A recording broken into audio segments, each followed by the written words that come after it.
여러분 안녕하십니까? 대구 경북 소식 전해드립니다. 장마전 선의 영향으로 경북 북부 지역에 약한 빗방울이 떨어지고 있습니다.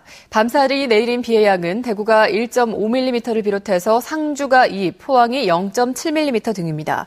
대구기상대는 오늘도 흐린 가운데 오전에도 산발적으로 빗방울이 떨어지겠고 오후에는 대기가 불안정해져 한때 소나기가 내리겠다고 예보했습니다.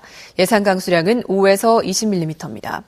오늘 아침 최저기온은 대구가 21.3, 안동이 20.1, 포항이 21.2도 등으로 어제보다 조금 높았고 낮 최고기온은 대구가 32도, 안동이 30, 포항이 27도 등으로 어제와 비슷하겠습니다.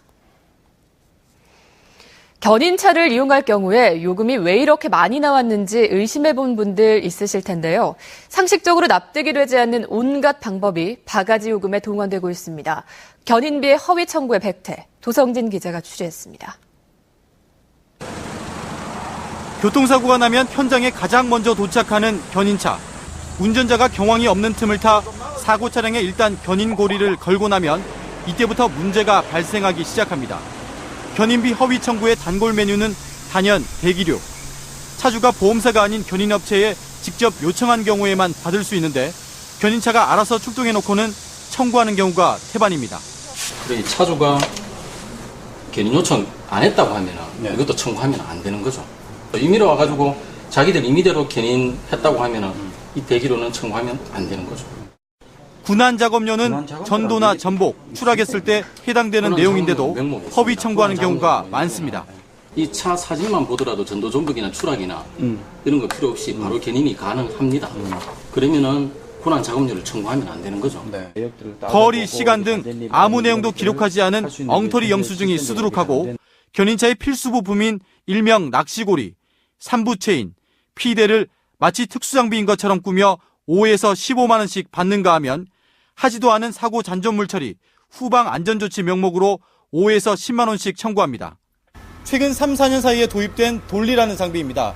제품의 구입 가격은 200만 원 정도인데요. 한 번 출동에 2, 30만 원씩 받으며 견인비 허위 청구에 가장 많이 이용되고 있습니다. 견인차 자체 장비의 사용료는 청구할 수 없고 작업비나 청소비는 운전자와 협의를 거쳐야 된다는 규정을 명백히 어긴 겁니다. 경찰과 금융감독원은 그동안은 단순 과태료나 과징금 처분을 했지만 이젠 보험 사기로 처벌하는 만큼 국토교통부가 고시한 군안형 특수자동차 요금표를 참고해 허위 청구를 신고할 것을 당부했습니다. MBC 뉴스 도성길입니다.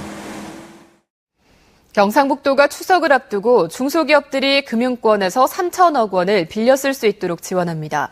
경상북도에 따르면 융자 한도는 매출 규모에 따라 기업당 3억 원 이내로 일자리 창출 우수기업과 도내 이전 기업, 장애인 기업 등은 매출액에 관계없이 5억 원까지 융자 추천을 해줍니다.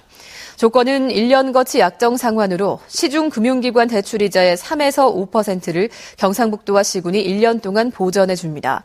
신청은 사업체가 있는 시군의 중소기업 지원부서에 하면 되는데 심사를 거쳐서 추석 전에 자금을 지원받을 수 있도록 할 계획이라고 경상북도는 밝혔습니다.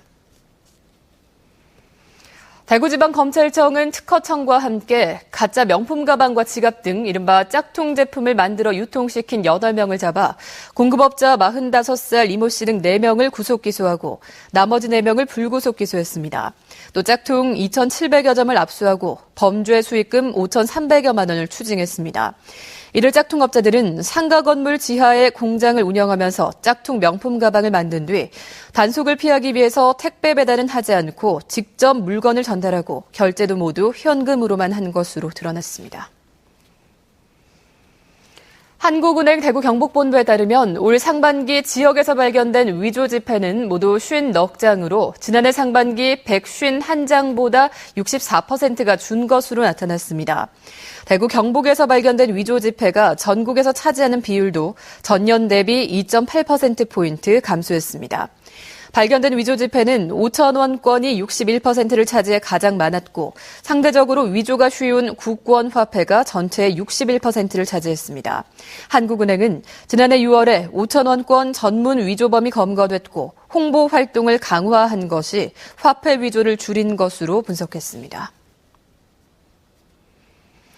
대구시는 오늘부터 다음 달 말까지 홈페이지와 우편, 팩스, 방문 접수 등을 통해서 시정 전반에 관한 시민들의 정책 아이디어를 공개 모집합니다.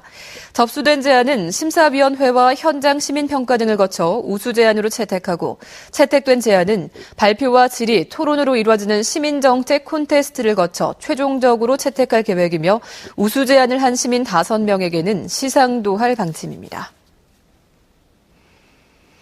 두류 수영장이 오늘부터 야외 수영장의 운영 시간을 2시간 늘립니다. 대구시설관리공단은 지난 5일부터 두류 야외 수영장을 개장해서 오전 10시부터 오후 6시까지 운영을 해왔지만 무더위가 연일 기승을 부려 운영 시간을 저녁 8시까지로 늘리기로 했다고 밝혔습니다.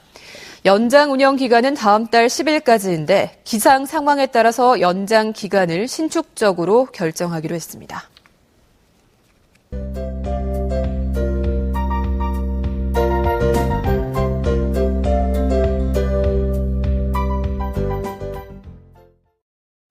MBC 생활뉴스를 마칩니다. 시청해주신 여러분 고맙습니다.